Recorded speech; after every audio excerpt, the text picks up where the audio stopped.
días, Puerto Rico y el mundo. Soy Carmen Enit Acevedo y estamos en Bonita Radio a las 11 en punto de la mañana en todas las plataformas web. Suena, hace ruido, informa, analiza. Esto es lo último, Carmen Enit Acevedo, desde Bonita Radio, a través también de todas las plataformas web y tradicionales de la red informativa.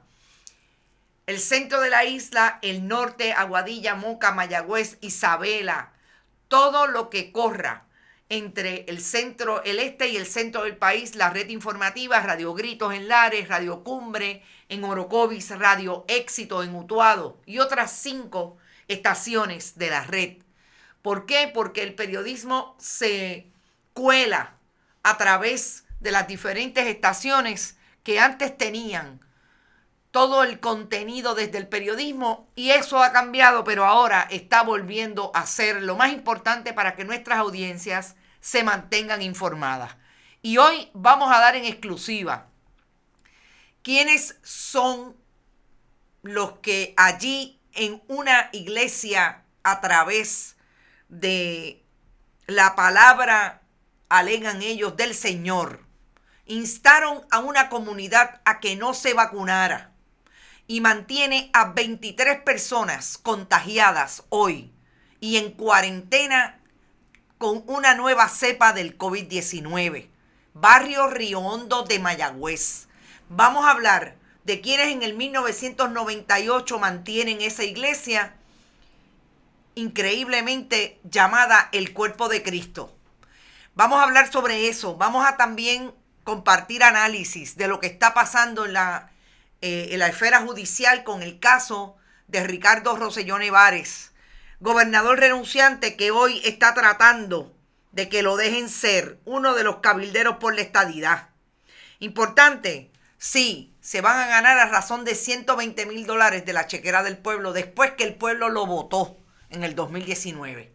Vamos a hablar también de quién compró, o por lo menos una historia que dice que este millonario que compró el Palacio Arzobispal directamente con el realtor de la Iglesia Católica, arzobispo de San Juan, Roberto González, dice que lo va a mantener y que su idea es que le va a tomar de 3 a 4 años porque lo quiere llevar a las líneas originales y a rehabilitarlo tal y como. El problema no es que lo quiera rehabilitar, el problema es que está en manos privadas cuando debería estar en manos del pueblo y ser un activo, incluso turístico e histórico, para dar historia de cómo se colocó en la evangelización bien temprano en el siglo XVI, XVII en Puerto Rico, cuando la Iglesia Católica elevó ese proyecto de evangelización aquí en Puerto Rico. Vamos a hablar también de lo que pasó en los tribunales, creo que ya lo dije, de lo que está pasando en los tribunales de Estados Unidos en Puerto Rico con relación a Nelson del Valle, uno de los corruptos del Partido Nuevo Progresista que fueron acusados de corrupción en unión a Tata Charbonnier el año pasado. Lo que está pasando en materia del Departamento de Salud, lo que no dice el Departamento de Salud y que quiere insistir el gobernador Pedro Pierluisi, que hay un bajo porcentaje de positivos al COVID y por eso quiere liberalizar, eliminar todas las órdenes ejecutivas relacionadas.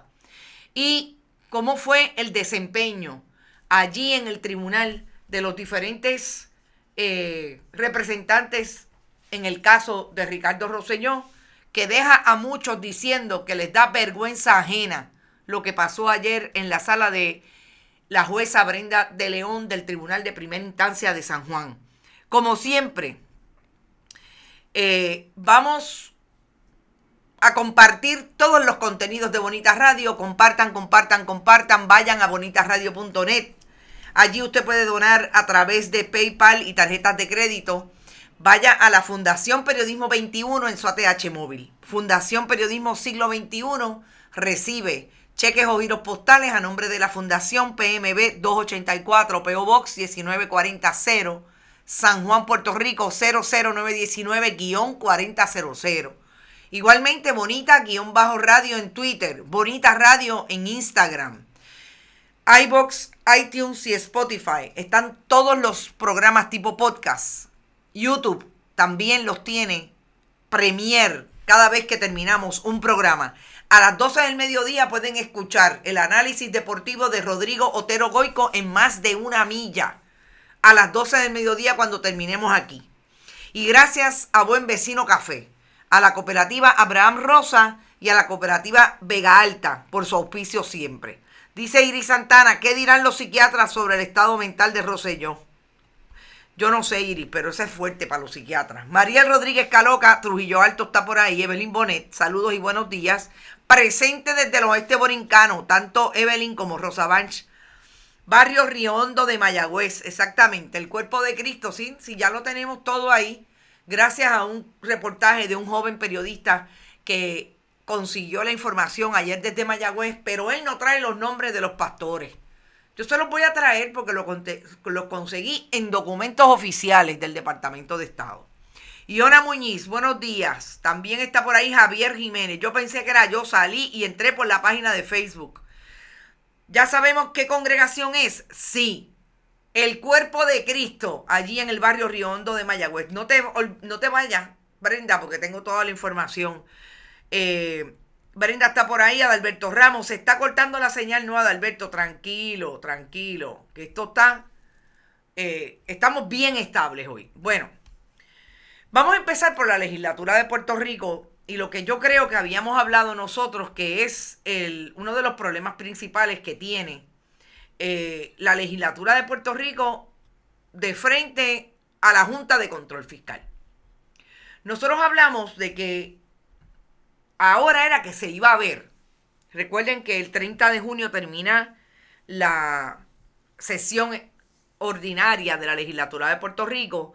Se tienen que aprobar no solamente el proyecto de presupuesto, sino también muchos nombramientos. Ayer se aprobaron algunos nombramientos, entre otros jueces, juezas, la famosa comisaria de barrio del Partido Nuevo Progresista, que era ayudante de Johnny Méndez en la Cámara, como directora de la Administración de Desarrollo Comunitario, lo que era antes la Oficina de Comunidades Especiales. Y en ese contexto, parecería que el Ejecutivo, el Legislativo, iba a tener alguna posición clara para enfrentar la Junta de Control Fiscal. Pues parece que el legislador y presidente de la Cámara, Rafael Hernández Montañez, decidió, ya sea por razón de que negoció con el Ejecutivo del 32% o con su correligionario del Partido Popular en el Senado, José Luis Dalmau, retiró lo que iba a ser una traba en ese presupuesto aprobado. Los acuerdos a que llegaron todos van incluidos con aquel lenguaje que Rafael Hernández Montañez había incluido y la Cámara había incluido en el presupuesto, que era eliminar la posibilidad que ya hizo el Partido Nuevo Progresista a través de la legislatura de Tomás Rivera Chats y el gobierno del gobernador renunciante y la gobernadora sucesoral, que era limitar la capacidad de la legislatura para que fuera el Ejecutivo el que tuviera la última palabra con relación al presupuesto. Lo que a mi juicio, pero nadie lo ha cuestionado, ninguno de los populares lo ha cuestionado, que estuvieron antes, ¿verdad? Ahora no sabemos si Victoria Ciudadana, Proyecto Dignidad o el Partido Independentista, que también estuvo antes, van a retar la posibilidad de esa ley que le eliminó la capacidad al legislativo de ir sobre el presupuesto cuando el Ejecutivo quisiera cambiar lo que se había aprobado, versus entrar específicamente en lo que se le dio, por ejemplo, a X agencia y quitarle los chavos a esa agencia para dárselo a los cabilderos por la estadidad. Eso era un lenguaje que se había eliminado y la Cámara de Representantes lo quería incluir. Pues qué interesante que el presidente de la Cámara dijo, no, está bien, vamos a dejarlo así. ¿Qué dice? Vamos a mirarlo, el presupuesto detalladamente, que no esté ninguna de las restricciones que la Junta de Supervisión Fiscal especificó que eran ilegales. Vamos a mirar que el gobernador pueda ejercer sus funciones libremente, reconociendo que la legislatura tiene un deber fiscalizador y si lo que nos informó el presidente del Senado es lo que va a estar en el documento, nosotros vamos a votar a favor y el gobernador firmaría el presupuesto. Eso dice el portavoz alterno del Partido Nuevo Progresista, Carmelo Ríos. ¿Qué dice José Luis Dalmau? Confirmó que había un acuerdo. Estamos procesando el informe del Comité de Conferencia de Cámara y Senado para la aprobación del presupuesto. El presidente de la Cámara. Mi compromiso no fue con el gobernador, fue con el presidente del Senado. Ahí está lo que les dije. Ellos son populares y se entienden. Entre populares te vea. Y era una palabra sencilla. Si el lenguaje no pasa el crisol de la Junta, lo retiro. Es decir, que Rafael Hernández Montañez también se allanó a lo que diga el poder de facto del gobierno de Puerto Rico. Ese gobierno aparente, esa soberanía que alega la democracia que tiene el pueblo, que en medio del proceso político puertorriqueño se ve hoy en el siglo XXI bajo el yugo de la Junta de Control Fiscal. Yo digo bajo el yugo de la Junta de Control Fiscal porque sabemos que eso es lo que hace la Junta de Control Fiscal. Recoger la mesa y decir todo esto me lo llevo porque esto es mío, le pago a los bonistas y ustedes, mira, arréglenselas como puedan. ¿Serán amigos de Pedro Rosselló que dijo aquello en aquel momento? Ahí les dejo ese desastre, arréglenselas como puedan. No sabemos. Así que hoy sabemos que Rafael Hernández Montañez, que José Luis Dalmau llegaron a un acuerdo. Dice Rafael Hernández Montañez que llegó a un acuerdo con el Senado. El Senado dice que sí hay un acuerdo con la minoría del Partido Nuevo Progresista, que si se eliminaba esa posibilidad de restringirle la capacidad al Ejecutivo, ellos iban a firmar el documento y ahí está. Ustedes saben que la Junta siempre ha rechazado, por un lado, el proyecto del retiro digno, las asignaciones a la Universidad de Puerto Rico, la asignación adicional de $3 millones para el pago de nómina en la legislatura y la asignación adicional de $700,000 para la Orquesta Sinfónica. Nosotros podemos vivir con las limitaciones, no porque estemos contentos, pero lo que es la ley promesa hasta que no la enmendemos, afirmó Ríos. A pesar de que entre los reclamos de la Junta hay eliminación de asignaciones puntuales, como es el caso de los 44 millones adicionales para los gobiernos municipales. Carmelo Ríos dice que la llegada de fondos federales como vía para cumplir esa partida. O sea que cuando lleguen los fondos federales, él cuadra con sus amigos municipales. Vamos a ver si en efecto va a ser así. Yo creo que la Junta de Control Fiscal está llegando al punto de que el Ejecutivo y el Legislativo van a tener que tomar una decisión. A menos que, como siempre nosotros hemos dicho, esa decisión le va a costar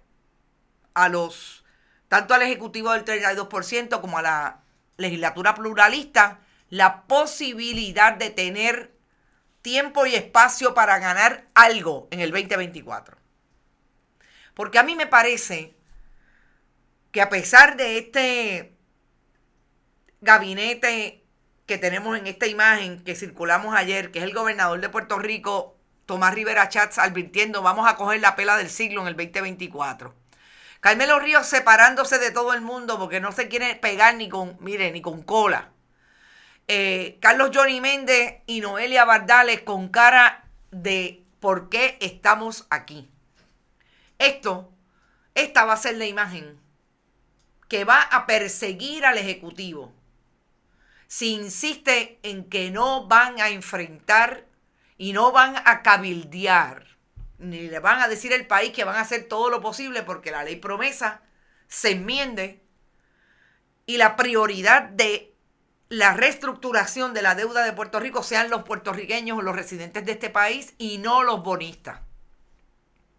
Si eso sigue siendo una imposibilidad en el mundo de las negociaciones de futuro, yo creo que el Partido Nuevo Progresista tiene los días contados allí.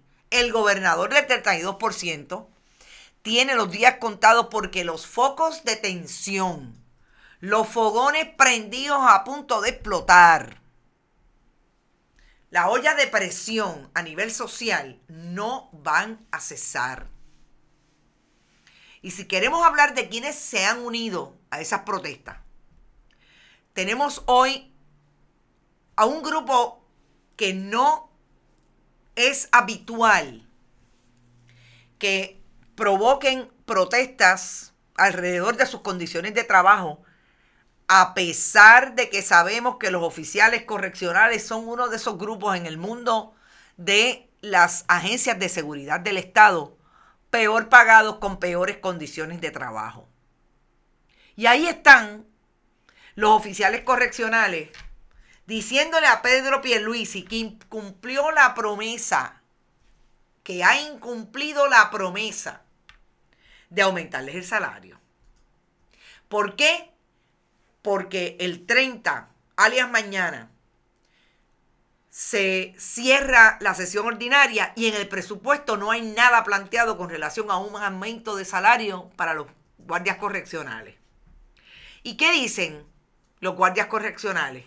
La presidenta del sindicato Alianza Correccional Unida, una mujer, Jessica Martínez, dijo que las manifestaciones son concertadas entre las cárceles de Bayamón, Ponce, Guayama, Arecibo y Aguadilla. En el caso de Ponce, bloquearon el acceso a la institución penal. En la campaña, Pierluisi prometió que iba a aumentar el salario de los oficiales correccionales para equipararlo al salario de los policías. Pero incumplió su promesa, sostuvo Martínez. Representa a 3.700 oficiales de corrección. 3.700 por 3. Son básicamente 11,000 y pico de votos menos para el Partido Nuevo Progresista. Y yo insisto en esto porque así es como ellos lo leen. Así es como el Partido Nuevo Progresista lee que todos estos focos de tensión social alrededor del país lo que le cuesta son votos en el 2024. Así lo leen también, obviamente, los demás partidos. Y por eso ustedes ven esa cara, y si le podemos hacer un zoom a el expresidente del Senado, Tomás Rivera Schatz. Por eso ustedes ven esa cara de Tomás Rivera Schatz. Vamos a traerlo completo para que lo podamos ver completo él solo completo, para que lo podamos ver. O sea, díganme qué dice esa cara, si no es, como diría el amolao, esto con J. Porque no hay manera que hoy Pedro Pierluisi pueda decir que tiene una posibilidad de tener a alguien contento en el alegado pueblo soberano. Y eso es un problema, porque los oficiales correccionales, el Departamento de Corrección y Rehabilitación, nunca olvidemos que era uno de aquellos que se soltaba en la campaña a favor de Wanda por un lado y a favor de Pedro Pierluisi por otro en medio de la primaria. Estas son la gente que, entre otras cosas, por información interna que tengo, se querían quedar con la Asociación de Empleados de Lela, el grupo del Partido Nuevo Progresista en el Departamento de Corrección y Rehabilitación, donde la egregia Lourdes Ramos quiso meter la mano desde el 2009, volvió en el 2017 y ahora está calladita porque es minoría. Pero cada vez que es mayoría, Lourdes Ramos le quiere meter las manos al fideicomiso, porque ya es un fideicomiso de la Asociación de Empleados de Lela, porque ahí están los chavos, igual que estaban ante los chavos en las cooperativas de Puerto Rico. Dicho eso, yo creo que hay que estar bien pendiente.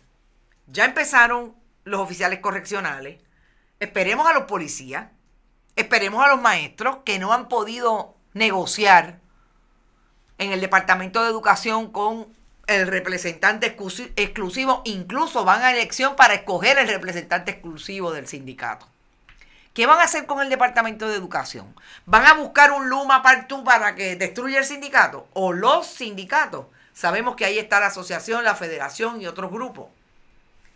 Bueno, yo realmente creo que ahí están los fogones prendidos. ¿Quién los apaga? Yo no creo que el Partido Nuevo Progresista tenga posibilidad de apagar nada en medio de un proyecto de control total y el gobierno de facto de la Junta de Control Fiscal. Así las cosas, nosotros tendremos que seguir haciendo el análisis y trayendo la información, colocando a Natalie Jaresco como ese personaje que la propia Junta de Control Fiscal la saca como la verduga, la verdugo del proyecto de reestructuración de la deuda para exclusivamente pagarle a los bonistas.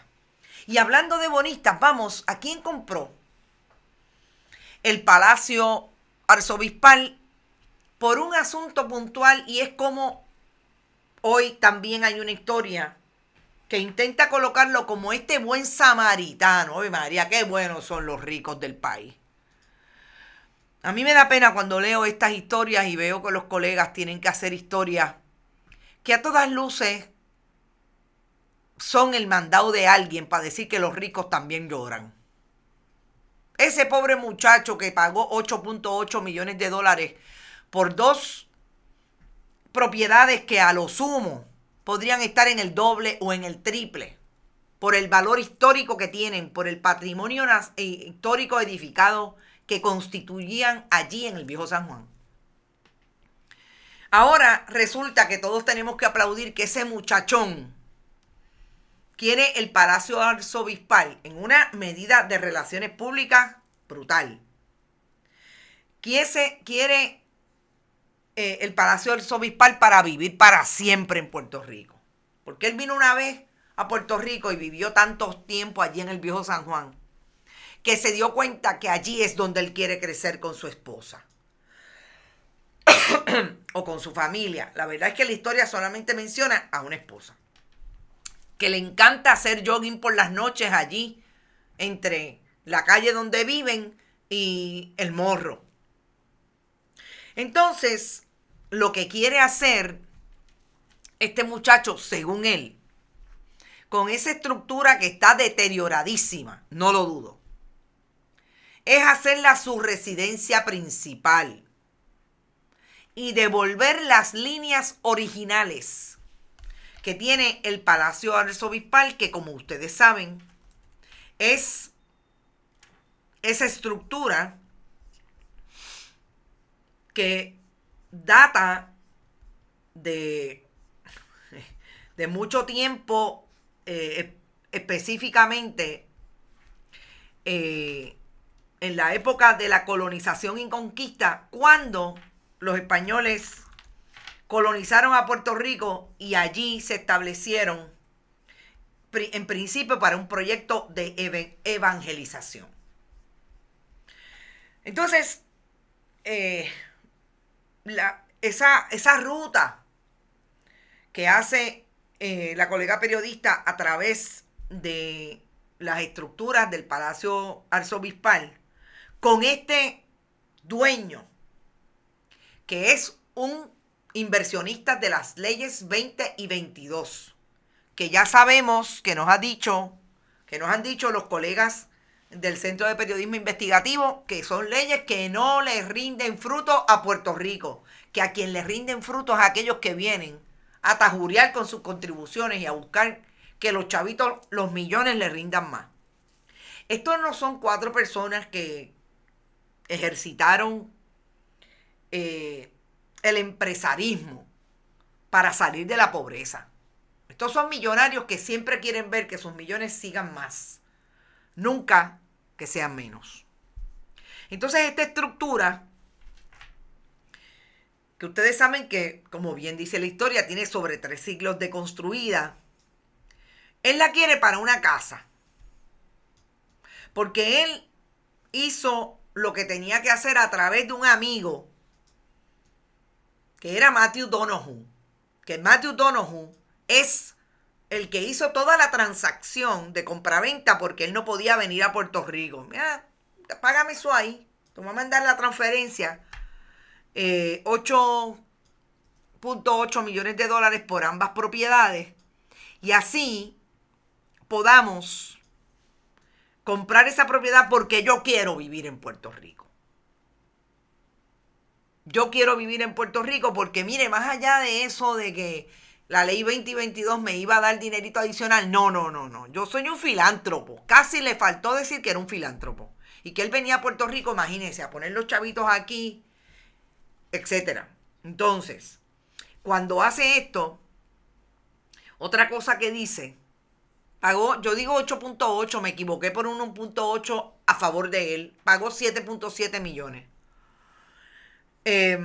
Cuando hace esto, dice que en el caso del seminario conciliar, mi pasión personal es la conservación, es lo que siento importante.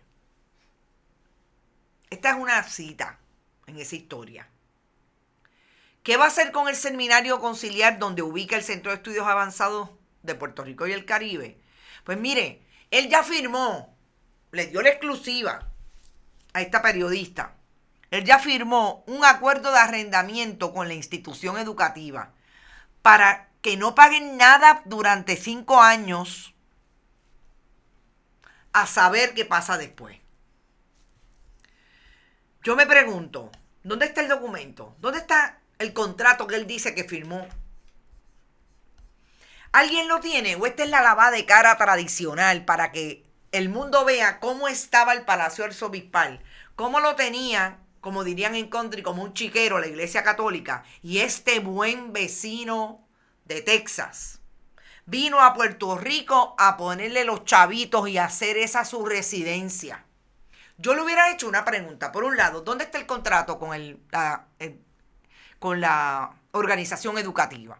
Y por otro lado, oiga, usted va a rehabilitar eso que dice él que le va a tomar entre 3 y 4 años porque va a traer a todos las personas expertas, asesores en materia de rehabilitación de una edificación histórica para llevarlo a sus líneas originales. Y el día que haga eso, le va a hacer un proyecto turístico para que no solamente el país, para que los que vengan a Puerto Rico puedan gozar y ver cómo fueron las primeras edificaciones de la evangelización aquí en Puerto Rico y en el Caribe, en América. Y el gobierno pueda tener su parte. Yo le hubiera preguntado, ¿pero tú eres tan filántropo? ¿Y qué usted va a hacer con el proyecto de Denis Márquez Lebrón en la Cámara que anticipa que quiere que el Estado vuelva a comprar o expropie el patrimonio histórico edificado que le han vendido a este millonario? A un joven millonario, no dicen la edad, pero parece que es joven. Y entonces, ¿cómo es que nosotros podemos tomar que usted tenga ante sí a una persona que no le importa que el pueblo de Puerto Rico haya perdido un patrimonio histórico edificado y no colocarlo sobre lo que son caprichosos millonarios que vienen a civilizar a estos indios?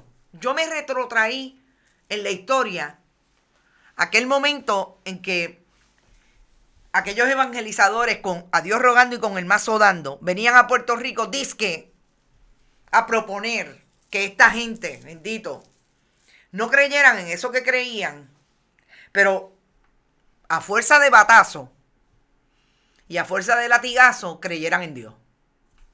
Yo me retrotraí a aquel momento porque ellos eran blancos y grandes y rubios y con los ojos rubios, etcétera, etcétera, y ellos venían a civilizar a estos indios. En el siglo XXI que estemos escribiendo historias de esta manera. Que vengan a lavarle la cara a los millonarios que vienen a quedarse con el país. Eso fue lo que me dio cuando leí esa historia. Y lo siento por la colega, sabré que la aprecio, pero me parece que tenemos que pensar dónde ponemos nuestra inteligencia, dónde ponemos la pluma, de qué manera le estamos tratando de decir al país, esta gente viene a salvarnos. No. Así no se puede. Carmen Mercado, exhorto a todos los bonitos. No sé de qué me hablas, Carmen. Espero que estés muy bien. Juan Carlos Olmeda, detrás de la restauración está beneficiarse de todas las exenciones contributivas. Claro. Y después se hicieron de la vista larga con la esclavitud. Exactamente. Y nunca asumieron responsabilidad. Creo que el rey el otro día, me acuerdo haber leído algo. El rey, el que heredó el trono. Estas leyes impuestas por tontos útiles del PNP que fueron como Judas, comprando y pagados con migajas y tratando como esclavos, porque el que vende su patria no vale un céntimo, dice Alberto Ramos. Así estaba el colegio La Milagrosa en Río Piedras, como un chiquero, y Carmen Yulín lo compró y lo rehabilitó. Exactamente. Vamos a ver qué hace Miguel Romero, porque parece que como no tiene chavos para repartirle a los amiguitos del alma, está tratando de vender muchas de las propiedades del municipio.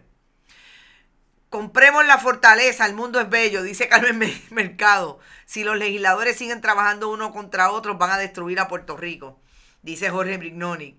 Al ser un edificio histórico no paga crimen y las leyes 2022. Exacto, Francés M. Segarra. Sabemos a lo que vienen a Puerto Rico. Yo lo que estoy objetando es que le quieran lavar la cara. Perdón, que le quieran lavar la cara de fantasma, porque tampoco da la cara, ni hay una foto, ni se sabe quién es. Interesante. ¿Por qué ustedes creen que esta gente compra con los abogados que son los testaferros que vienen a Puerto Rico a hacerles las transacciones? Porque no quieren dar la cara, porque saben que aquí hay un país que está de pie. De hecho, una de las cosas que dice en la historia es que él sabe que hay una preocupación, pero es que él lo va a rehabilitar. No entiende nada el millonario ese. Lo más seguro compra en las grandes multinacionales, porque tienen el gusto en la porra.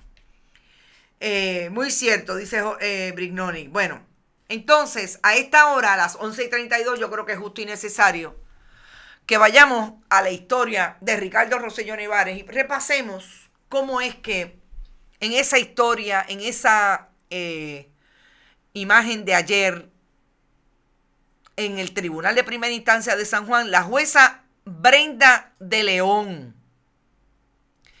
La jueza Brenda de León, yo creo que tuvo que hacer muchos intentos de no salirse de sus casillas y decirle a Ramón Rosario, a Nelson Rosario, Ramón Rosario, uno de los muchachos del Telegram Chat, que hoy es un fotutero del Partido Nuevo Progresista en los medios tradicionales, que hoy se alineó con esta defensa de Ricardo Rosselló Nevares, que también es una defensa que acoge y que acogió desde el principio Roxana Soto Aguiló, creo que es. No me acuerdo el primer, bueno, ya mismo lo digo. Roxana, sé que es Aguiló el segundo apellido. Lo más interesante de esta vista de ayer es que aquello parecía una vista, es más, yo no lo voy a comparar con una vista de la clínica de asistencia legal de alguna de las escuelas de derecho. Yo creo que los estudiantes de derecho tienen más claro quién se sienta como testigo, quién es demandante y cuáles son las preguntas que usted tiene que hacer dirigidas a establecer cuál es la controversia de hechos que hay. Porque en un pleito es Soto Aguiló, perfecto, lo dije bien, gracias Norma. Aguilú. Porque en un pleito como este, la jueza Brenda de León, en las controversias de derecho que las partes no se pongan de acuerdo, ella tendrá que entrar en eso. Y tiene que ver en la vista evidenciaria lo que sería las controversias de hechos que planteen a través de los testigos que se sienten allí. Mire, yo no sé cuántas veces Ramón Rosario intentó establecer que él quería traer información que era sobre la controversia de derecho, la ley electoral y lo que dice de los candidatos oficiales y lo que dice del rating, para establecer su teoría de que no le pueden aplicar a Ricardo Rosselló Nevares las mismas reglas que le aplican a un candidato oficial. Yo no sé cuántas veces la jueza le tuvo que decir, oiga, es que eso que usted está haciendo es una controversia que no está definida y que yo la voy a tener que interpretar.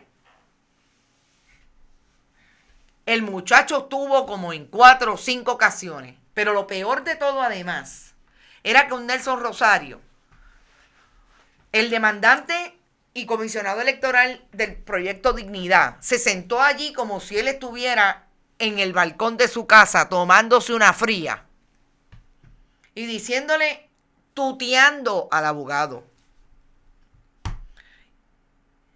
haciendo alegaciones desde la silla de los testigos de la pertinencia de las preguntas.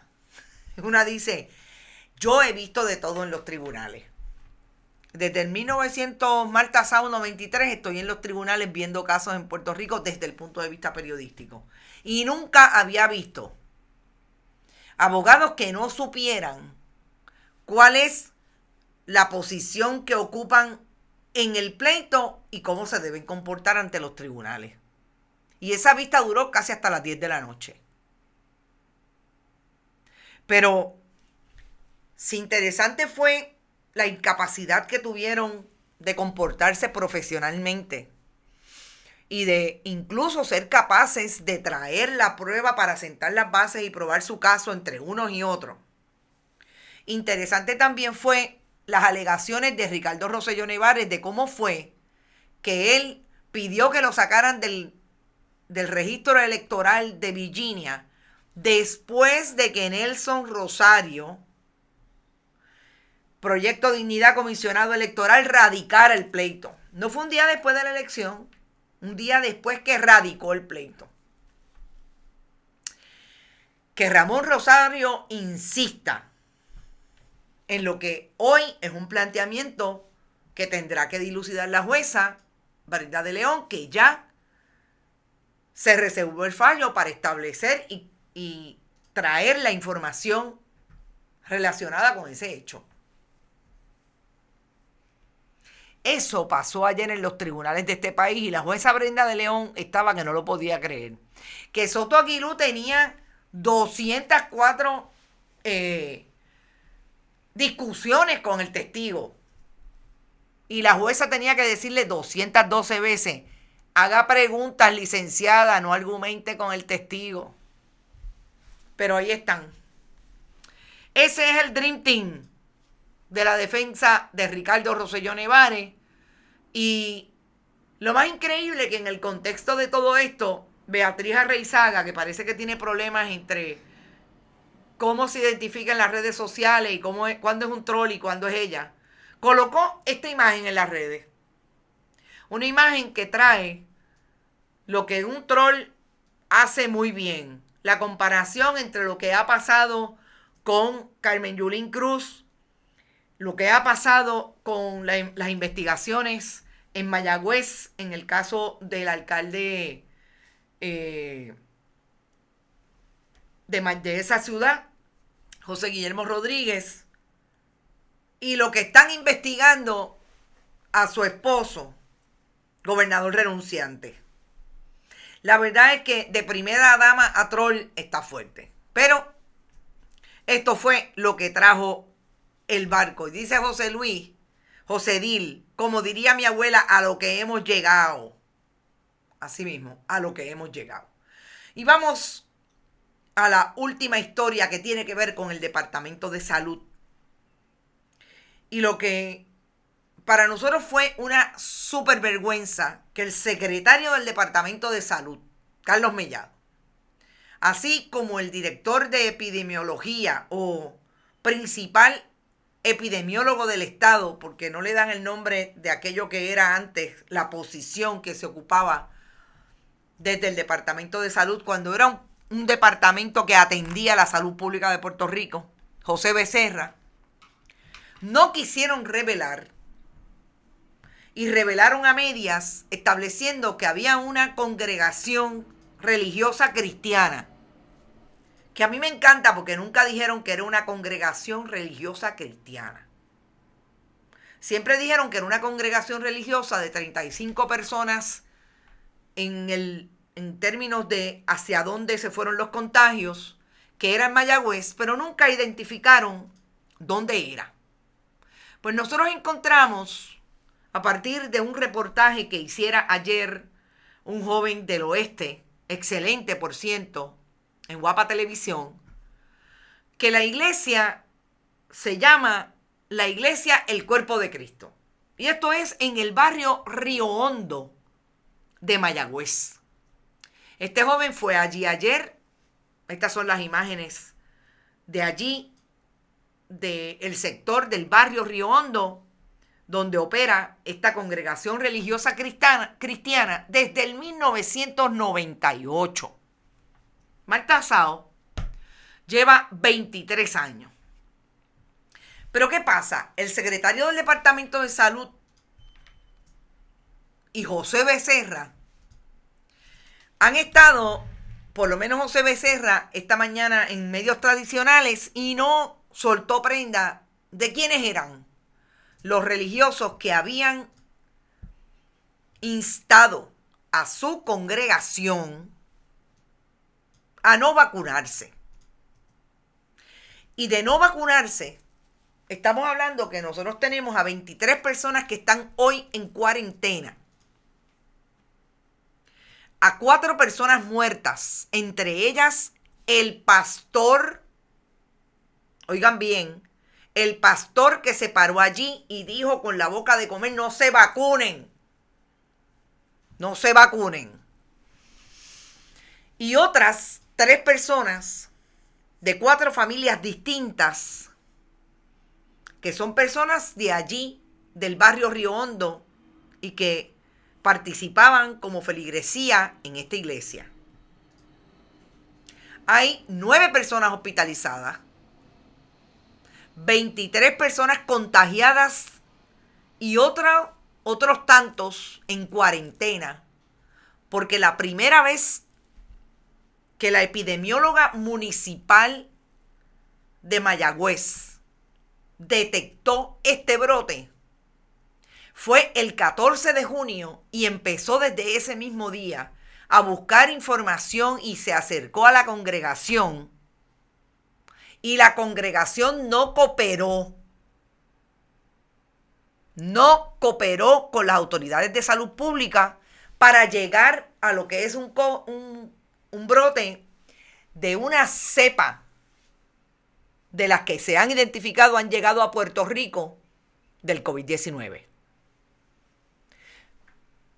Increíble, porque estamos hablando de gente que alega que son cristianos, que alega que sigue los mandamientos,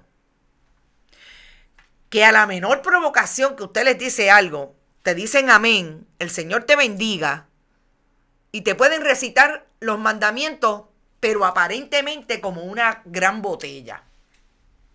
Porque aquella de amar al prójimo como a ti mismo parece que no tienen ningún raciocinio relacionado.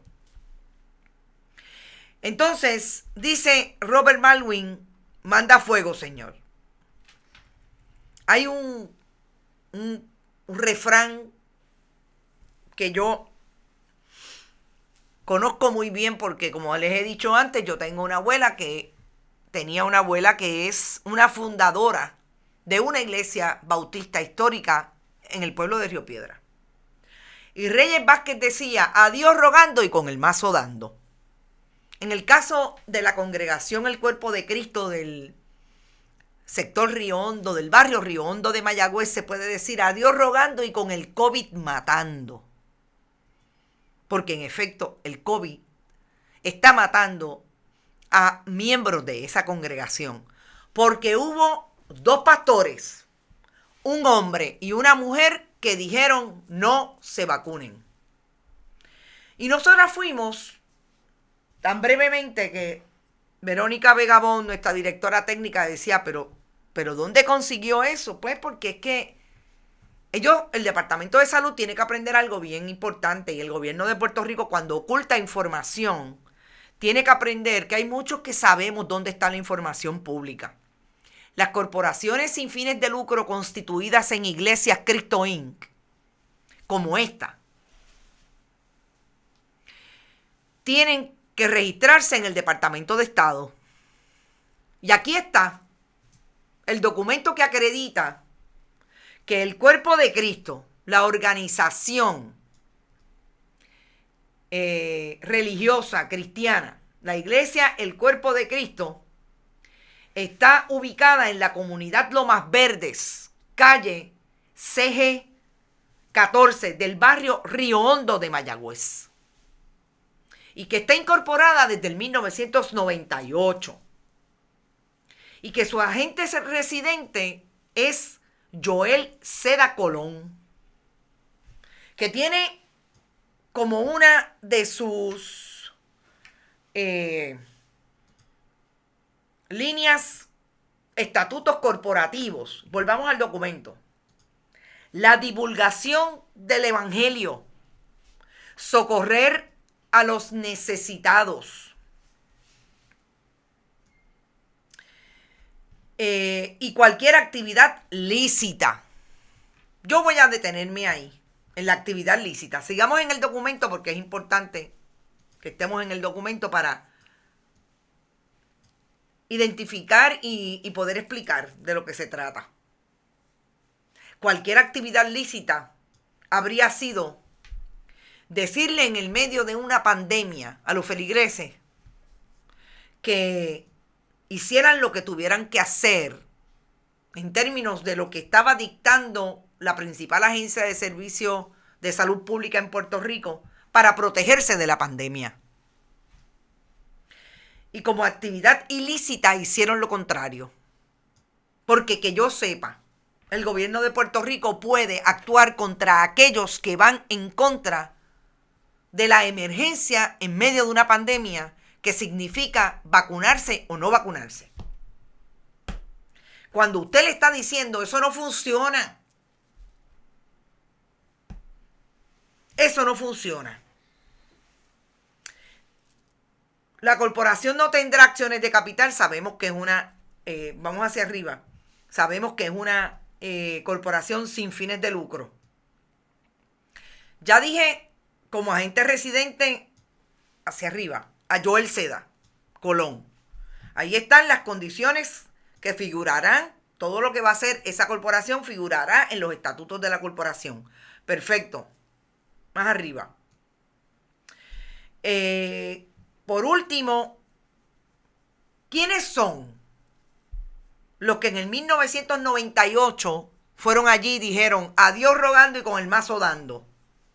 Joel Seda Colón, de la calle Balboa 339, en Mayagüez, y Judith Orona Colón. Estos son los que en agosto, el 8 de agosto de 1998, cumplirán 23 años el próximo mes de agosto, incorporaron esta corporación religiosa Cristo Inc. Estos son los que se fueron allí, a aquella edificación, a dar los cultos y a establecer en medio de la pandemia que nadie se vacunara. Y el primero que cayó aparentemente fue el pastor, que no sabemos si es Joel Seda Colón, porque aquí no está identificado como pastor. Pero podemos decir que hay una imagen, que es un video, que no lo estamos trayendo porque es un video del 2020. Porque esta corporación religiosa hacía sus cultos a través de las redes sociales y después los colgaba en YouTube. Que está la mujer, Judith Orona Colón. Por eso es que siempre se habló de una pastora y de un pastor. Porque eran dos. Ahora mismo no sabemos dónde están quiénes son las tres personas que murieron, además del pastor. Sabemos que murió el pastor porque uno de los vecinos que entrevistó ayer el colega periodista de Mayagüez dice que sí, que en efecto que murió y que él era de lo más buena gente. El pastor fue a visitar al jefe en jet, dice Kelvin Santiago. Qué terrible eres, Kelvin. Son unos irresponsables, dice Mariel Rodríguez Caloca. Norma, el hijo dijo que su padre es uno de los fallecidos. Imagínese. El hijo, sí, no, yo estoy clara que murió el pastor. Lo que no puedo decir es que Joel Seda Colón, aunque lo presumo por cómo está redactado esa incorporación, siempre son los pastores en este nivel los que van y radican esas corporaciones sin fines de lucro, que como les dije, lleva 23 años. 23 años existiendo en el mundo de las corporaciones Cristo Inc. que han inundado nuestras comunidades. Y aquí vamos a lo que yo creo es más importante también resaltar. La irresponsabilidad de estas dos personas, de estas personas líderes religiosos, la irresponsabilidad del Departamento de Salud, que no habla ni José Becerra, ni el secretario del departamento, Carlos Mellado, hablan ni identifican a aquellos que ellos saben que como parte de su función pública es identificarlos, porque el país tiene que saber con quién se junta, y la gente de Mayagüez tiene derecho a saber que esa gente no se protegió, que esa gente cogieron COVID y que ya hay 4 muertos, 9 personas hospitalizadas, 23 contagiadas y las otras en cuarentena. Que una de las personas muertas, que fue uno de los principales, o sea, la persona que supuestamente fue el foco de infección, vino de fuera de Puerto Rico. Y al día de hoy, 72 horas más tarde, no se identifica ni a la congregación, ni a los pastores, ni las personas que están hoy en riesgo de estar contagiados porque se mezclaron, se juntaron con estas personas.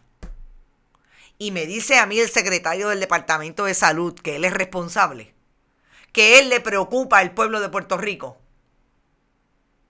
Me dice a mí José Becerra que él no está más preocupado por el diezmo y por los votos del fundamentalismo religioso, porque este es el fundamentalismo religioso en su más dura expresión. El que se atreve a decir que Dios nos salvará. Allí está. O sea, sigue contagiando por ahí. No sabemos. Nadie sabe porque el Departamento de Salud no lo hizo, pero nosotros responsablemente buscamos la información de cuál es la organización religiosa y de quiénes la incorporaron. Ahora, compartan todos estos contenidos y que se entere todo el oeste de quiénes son la gente que pueden estar caminando por ahí y contagiando a otros porque participan de esta secta religiosa. Porque las Cristo-In se convierten en una secta cuando hacen esto. Cuando no son responsables con quienes tienen de frente.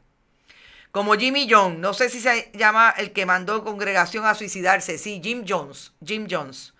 La gente va al mercado, farmacia, camina al barrio, van a los médicos, por ahí pudiendo regarlo, exactamente. Y yo creo que la responsabilidad también es de que coloquemos en las comunidades el cuestionamiento. ¿Qué está pasando? Que hay gente que va a buscar refugio porque tienen fe en este tipo de organizaciones y encuentra este nivel de ignorancia. Porque piensan que ustedes lo son. Que aquel que se sienta a buscar de Dios porque tiene fe en ese dogma es un ignorante que va a repetir lo que usted le dice. ¿Cómo es posible que se siente gente frente a usted y usted les pueda decir que no hagan caso de la ciencia porque Dios los va a salvar? ¿Cuál es nuestra responsabilidad? Educarnos para que eso no pase. Yo creo que la ignorancia que puede llevar a que el desespero que estamos viviendo en tantos órdenes nos lleve a sentarnos de frente a una persona que dice que tiene a Dios cogido por los cuernos. Y ese nos va a salvar porque nos va a poner ese discurso del lado nuestro, y la gente que va a pedir eso porque está en desespero le crea todo lo que dice. Yo creo que el desespero es terrible. Lo que está viviendo el país es duro. Pero si no nos educamos para poder identificar quién es aquel que aun cuando dice que tiene la palabra de Dios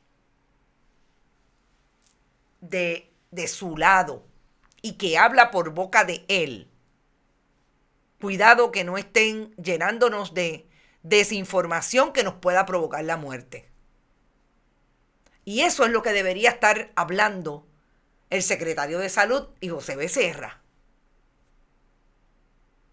Deberían estar hablando de realmente qué es lo que debe proponer una persona cuando en su desespero va a buscar alivio en la palabra de Dios, en la Biblia, cómo se estructure el sistema desde una iglesia cristiana y no la posibilidad de encontrar la muerte, porque sencillamente lo inducen a este error fatal.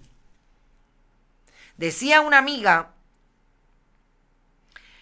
que su hija, el pastor le dijo lo mismo. Y cuando yo leí lo que la amiga colocó en Facebook, dijo, ella no obedeció. Porque lo que la gente piensa que debe hacer cuando va a la iglesia es obedecer a la persona que está allí hablando dizque por boca de Dios. Y no es posible. Usted obedézcase a sí mismo, con todos los errores que se puedan cometer. Pero no coloque en la mente de otro, en el cuerpo de otro, en la palabra de otro, el obedecer lo que esa persona está diciendo que usted haga. Porque puede inducir a este nivel de error. Y yo creo que es súper importante, que sigamos repitiendo. Ante el dolor, busquemos la ayuda que tengamos que buscar. Usted se quiere recibir esa palabra que entiende, es lo que su fe le mantiene seguro, estable, tranquilo. Pero busque la posibilidad de una ayuda que vaya a manejar lo que pueda estar pasando para no caer en esta barbaridad. Porque yo no me quiero imaginar ahora mismo cómo se siente la gente que ha perdido su vida, ha perdido a sus familiares, porque otro le dijo que no se vacunara y ahí está el brote. En una organización religiosa que ustedes sabrán que desde el primer día eran los que querían retar la autoridad del Departamento de Salud para seguir recogiendo el diezmo. Se llevó todos los ignorantes, decía Ilka. Y la política partidista definitivamente que los apoya, porque yo estoy segura que Carlos Mellado y José Becerra están siguiendo instrucciones de Wanda Rolex y de sus correligionarios del PNP que participan del fundamentalismo religioso. Estoy segura.